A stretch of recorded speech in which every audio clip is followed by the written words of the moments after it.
அக்கறை.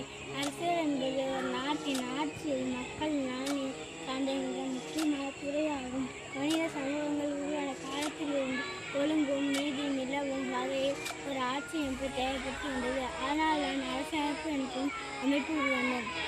அரசியலமைப்பு என்பது ஒரு நாடு எவ்வாறு ஆளப்படுகிறது, யார் ஆட்சி செய்கிறார்கள், மக்களின் உரிமைகள் என்பதை கூறும் ஒரு அமைப்பாகும். இது அரசின் செயல்பாடுகளுக்கும் மக்களின் நலனுக்கும் வழிகாட்டியாக உள்ளது. ஒவ்வொரு நாட்டுக்கும் தனித்துவமான அரசியலமைப்பு உள்ளது. இந்தியா ஜனநாயக நாடாகும். ஜனநாயகம் என்றால் மக்கள் தான் ஆட்சியின் மூல ஆதாரம் என்பதாகவும், மக்கள் தான் வாக்குகளின் மூலம் தங்கள் தலைவர்களை நேரடியாக தேர்ந்தெடுத்து அவர்கள் வழியாக நாட்டை ஆளுகிறார்கள். இதுவே மக்களாட்சி கொள்கை எனப்படும்.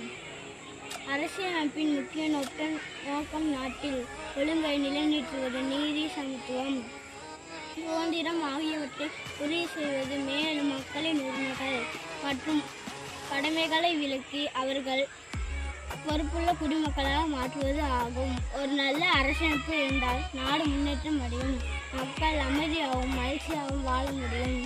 எனவே அரசியலமைப்பு என்பது எந்த நாட்டிற்கும் அவசியமான அடிப்படை தூணாகும். நன்றி.